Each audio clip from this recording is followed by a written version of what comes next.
तो हमारी भी अगर बलिदान की आवश्यकता पड़ेगी तो हम भी दें। 15 मार्च को फिर हम वहाँ बैठे। आज हमें 16 दिन वहाँ पे बैठे हुए हो गए हैं। वो तपस्या कर रहे हैं 45 डिग्री की। आप लोग अभी संतों ने वहाँ पे जीवित समाधि लेने की भी घोषणा करी है। जनता जनार्दन पूरे आसपास के गांवों की संख्या बहुत ज़्यादा उमड़ने वाली है। 15 दिन हो गया, इसलिए संतों में आक्रोश है कि सरकार अब देर न करे, क्योंकि संत बहुत ज़्यादा आक्रोश में है। इधर संत समाधि लेने के लिए तैयार बैठे हैं। आगे सब साधु संतों में बहुत ज़्यादा आक्रोश है और वो सब कोई अग्नि तप कर रहे हैं, कोई जीवित समाधि लेने का बोल रहे हैं, कोई साधु संत उग्र होकर जयपुर कूच गई और समाधि की तैयारी कर ली। पर्यावरण संरक्षण का काम कार्य किया जा रहा है पर अभी तक कोई सुनवाई नहीं है सरकार। और हमें इस बात की पीड़ा भी है, हमें दुख भी है। सभी लोग मिलके 10-15 लाख लोग इकट्ठे होंगे और ये बड़ा मुहिम जो है वो बनने वाली है। हमें पता चला तो राम रतन दास जी महाराज और हम पूरी टीम ने हर मंत्री को, एसडीएम को, कलेक्टर को, सबको हमने जा के ज्ञापन सौंपे और ये प्रक्रिया करीबन 6 महीने तक चलती रही। जब पेड़ भी वहाँ कट रहे थे तब भी हम लगातार कोशिश कर रहे थे कि शांति वार्ता से ही ये काम निपट जाए।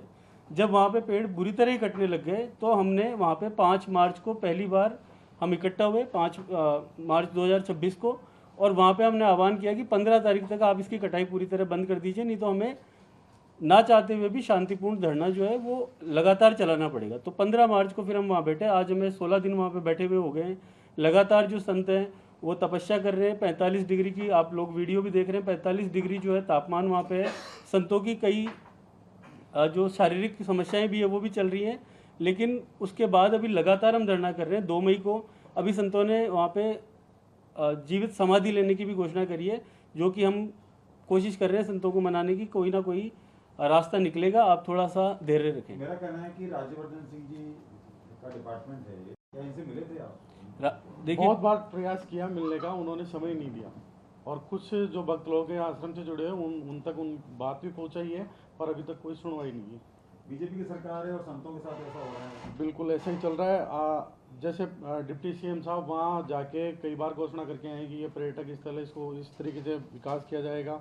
उनकी वृक्षारोपण की फोटो भी हमारे पास में है, जो पेपर में आई है कि पर्यटक स्थल घोषित हो, वो भी हमारे पास में है।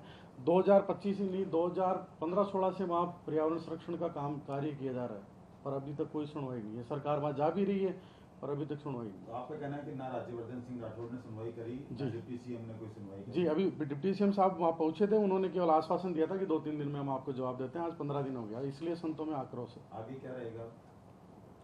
आगे सब साधु संतों में बहुत ज़्यादा आक्रोश है और वो सब कोई अग्नि तप कर रहे हैं, कोई जीवित समाधि लेने का बोल रहे हैं, कोई साधु संत उग्र होकर जयपुर कूच की तैयारी में। आपसे एक सवाल है, 2 मई को जो समाधि की बात की जा रही है, यदि ज़रूरत पड़ती है, अगर संत समाधि की तैयारी करते, कितने साधु संत जुटेंगे जो कि समाधि के लिए जुटेंगे, उनको अगर उग्र रूप लेना पड़ा तो? देखिए, कोई साधु लठधारी, कोई साधु मठधारी, कोई साधु पाँचों इंद्रिया कसमारी, कह टेलन दास सुन बेलन दास, खोपड़ी खोपड़ी की गत न्यारी। कई प्रकार के साधु हम तो रोकने का प्रयास भी कर रहे हैं और इधर से हम तो दुविधा में फंसे हुए हैं। इधर सरकार हमारी है, इधर संत हमारे हैं, इधर संत समाधि लेने के लिए तैयार बैठे हैं, इधर सरकार को हम मनाने के लिए तैयार बैठे हैं। और जब सरकार नहीं सुन रही तो आप जरिया बने हो, आपके द्वारा सरकार तक आवाज़ पूछे, हमारे संत भी बचे, हमारी प्रकृति भी बचे, हमारे वहाँ के जीव जंतु की भी रक्षा हो और सरकार भी हमारी है तो वो हमारी आवाज़ सुने, इसलिए हम यहाँ आपके पास आए। अभी कितने साधु संत मौजूद हैं और कल कितने होंगे मौजूद? जी, कल तो साधु संतों की तो गिनती नहीं है, पर लग रहा है कि जनता जनार्दन पूरे आसपास के गांवों की संख्या बहुत ज़्यादा उमड़ने वाली है और वहाँ की परिक्रमा लगने वाली है। और परिक्रमा लगाने के बाद में हमें तो अभी भी पता चला कि एक संत ने तो खड्डा खोद करके और समाधि की तैयारी कर ली, इसलिए मैं तो भाग करके आया हूँ। मैं तो गुजरात था, मुझे पता चला कि एक संत जो है समाधि लेने के लिए तैयार हो गए, दूसरे संत और भी तैयार हो रहे हैं। तो अचानक मेरे पास कॉल आया कि महाराज जी आप आओ, इन संतों को रोको। अब संत तो जब भी रुकेंगे ना जब सरकार सुनेगी। कल आप ही समाधि लेंगे? जरूरत पड़ी तो मुझे भी लेनी पड़ेगी फिर, सरकार नहीं, क्योंकि हमारा तो प्राण धन ही वही है, हमारा तो गोवर्धन है। हम मरने के बाद में हमारे फूलड़े वहीं डाले जाते हैं। तो अगर साधु समाज की नहीं सुनेंगे, प्रकृति की नहीं सुनेंगे, हमारी जब भी जरूरत पड़ेगी तो राष्ट्र के लिए तो बलिदान दे देते, तो हमारा तो राष्ट्र भी वही है, तो हमारी भी अगर बलिदान की आवश्यकता पड़ेगी तो हम भी देंगे। महाराज, ओरण भूमि का मालिकाना हक किसका है, मेरा पहला सवाल है। और सरकार ने क्या उसको अवाप्त किया है, और यदि सरकार चाहे तो उस पर कुछ भी बना सकती है, आपका क्या कहना है? जी, ओरण सरकार का है, हम तो कहते हैं सरकार ही रखो, पर उसको उजाड़ो तो मत ना। वो प्रकृति की जगह है, वो जीव जंतुओं की जगह है, वो संतों की तपोभूमि है, वो तीर्थ स्थान है, उसको उजाड़ने का सरकार का भी हक नहीं है। इसमें मैं एक चीज़ ऐड कर देता हूँ कि जैसे डिप्टी सीएम साहब भी आए थे तो उन्होंने कहा था 20-30 बीघा ज़मीन आप रख लो, तो एक नैरेटिव जो है सरकार की तरफ से बनाने की कोशिश हो रही है कि संत जो है वो ज़मीन पे कब्जा करना चाह रहे हैं। ऐसा संतों का या दादू धाम का ऐसा कोई किसी तरीके का मानस नहीं है। हमारी सिर्फ इतनी सी मांग है वहाँ पे कि आप जो दादू दयाल और जो धार्मिक सभ्यता जहाँ चल रही है, जहाँ पे 22 किलोमीटर की परिक्रमा लगाई जाती है, आप उस जगह पे अगर कुछ करना चाहते हैं तो आप उसका संरक्षण करिए ज़मीन का। आप उस पर कोई ऐसी चीज़ लाइए जिससे धार्मिक आस्थाएं खराब ना हो और वहाँ पे कुछ आपराधिक तत्व काम नहीं करें। तो वहाँ पे जो अभी कार्य हो रहा है वो आप समझिए कि वहाँ पे पूरा का पूरा जो वन क्षेत्र है, अगर रेड जोन इंडस्ट्री वहाँ पे लगती है तो वहाँ पे कैसे तप हो पाएगा, वहाँ पे कैसे साधना हो पाएगी। हमारा टोटल मुद्दा इतना ही है। सरकार से हम कह रहे हैं कि आप इसको पार्क बनाइए, आप इसको जो भी सामाजिक जीवन के लिए जो आप भी आपको उचित लगता है आप वो कार्य करिए। और ओरण क्षेत्र की जो ज़मीन है उसकी सरकार मालिकाना हक नहीं होता, वो सिर्फ वहाँ पे संरक्षण का काम करती है, वो किसी इंडस्ट्री को अलॉट ये नहीं कर सकती। मुखर किए हुए हैं, जयपुर में उन्होंने आने का प्रयास किया, तो आपको लगता नहीं है कि जनप्रतिनिधि हमारे साथ नहीं है, केवल धर्म के नाम पर हम सबको बुला तो लिया जाता है लेकिन जब आवश्यकता होती है तो छिटका दिया जाता है, क्या कहेंगे महाराज? जी, देखिए कहीं न कहीं सरकार अभी तक वो संज्ञान में नहीं ले रही है और हमें इस बात की पीड़ा भी है, हमें दुख भी है और हम यही आस विश्वास पर हैं कि सरकार सुनेगी ज़रूर, क्योंकि संत महात्मा साधु महात्मा जब संकल्पित होते हैं तो ये सरकार क्या परमात्मा को भी सुनना पड़ता है, तो इस सरकार को भी सुनना पड़ेगा। पर अभी थोड़ी देरी हो रही है, इसलिए हम आपके पास आए हैं कि सरकार अब देरी न करे, क्योंकि संत बहुत ज़्यादा आक्रोश में हैं और संत बहुत ज़्यादा पीड़ित हैं और हम ये नहीं चाहते। महाराज जी बीच में रोक रहा हूँ, आप सवाल नहीं समझे शायद। सीधा सवाल ये है कि जैसलमेर का उदाहरण दिया गया या अन्य क्षेत्र में जो विधायक का उदाहरण दिया गया, जो जनप्रतिनिधि जनता चुनती है, आप लोग चुनते हैं, वो ओरण क्षेत्र को बचाने के लिए आए। लेकिन जब भैराणा धाम की बात आई, चाहे आपके प्रेमचंद बेरवा जो कि डिप्टी सीएम भी है, स्थानीय विधायक भी हैं, क्या उनका सपोर्ट है भैराणा धाम बचाने को लेकर के, या अभी भी उनकी तरफ से सिर्फ आपको बोल वचन दिए जा रहे हैं?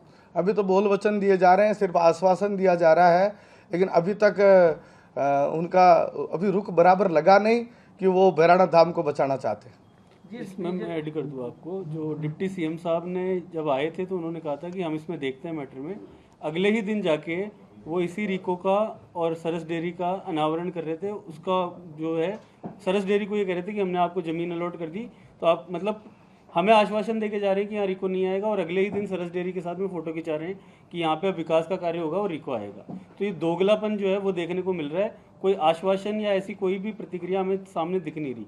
कल जैसे हम वहाँ पे सभी बैठे थे तो हमने यही चर्चा करी कि सरकार एक तरफ कुछ कहती है और जब कर्म की बात आती है तो कुछ दूसरा ही करती है। अच्छा, एक बात, कल एक बाबूलाल नागर जो कि कांग्रेस के नेता है, पूर्व विधायक है, उन्होंने भैराणा धाम बचाने को लेकर के एक रैली की। क्या लगता है सिर्फ राजनीतिक पार्टियां अपनी रोटियां सेक रही है, या इस पर वास्तविकता में राजनीतिक पार्टियों को एक कदम आगे आकर के इसको बचाने का काम करना चाहिए? जी, ये मौका दे रहे हैं राजनीतिक लोगों को रोटियां सेकने का। हमको न्यूता देने के लिए थोड़ी जा रहे, वो स्वयं आ रहे हैं। कोई तो आएगा ही, और भी कई पार्टियां निकल करके आएगी। तो हम तो ये चाहते हैं कि हमारी सरकार ही सुन ले, नहीं तो फिर दूसरे भी आएंगे और भी कई पार्टियां आएंगी। वो क्या नाम उनका, हनुमान जी बेनीवाल, वो भी कह रहे हैं कि हम भी आएंगे 7 तारीख को। इधर नागर जी भी आ गए, और सहित अशोक गहलोत साहब ने भी एक ट्वीट किया है, आपको पता होगा। उन्होंने भी कहा है कि देखो साधु संत यार इतनी भरी गर्मी में, भीषण गर्मी में यहाँ तपस्या कर रहे हैं, सरकार अब तक भी नहीं सुन रही है। तो ये तो अब सरकार को सुन लेना चाहिए कि अब जब आप नहीं जाते हो तो कोई तो आएगा। देखिए, इसमें आने वाले समय में सरकार अगर हमारी नहीं सुनेगी तो सभी समूह इसके अंदर आएंगे, चाहे वो राजनीतिक हो, चाहे पर्यावरणविद हो, चाहे जो सोसाइटी के इंटरेस्ट में काम कर रहे हो, सभी लोग मिलके 10-15 लाख लोग इकट्ठे होंगे और ये बड़ा मुहिम जो है वो बनने वाली है और सरकार को इसके अंदर पीछे हटना ही पड़ेगा, क्योंकि इसमें हमारी जान की बाजी लगी हुई है और आगे धार्मिक आस्थाओं पे बहुत नुकसान पहुंचने वाला है। इस तरीके का कदम सरकार नहीं उठाए तो उनके लिए बेहतर होगा। बिजनेस अच्छा हो सकता है, लेकिन अगर नाम नहीं दिखा तो पहचान कैसे बनेगी? अब टेंशन छोड़िए, द फैक्ट इंडिया आपके बिजनेस को देगा वो पहचान जो पूरे राजस्थान में हर किसी तक पहुंचे। न्यूज चैनल पर विज्ञापन, पॉडकास्ट और प्रमोशन के जरिए आप सीधे 5 लाख सब्सक्राइबर और 10 करोड़ से ज्यादा व्यूज तक अपनी पहुंच बना सकते हैं। तो देर किस बात की, आज ही द फैक्ट इंडिया से जुड़िए और अपने बिजनेस को बनाइए हर घर का नाम।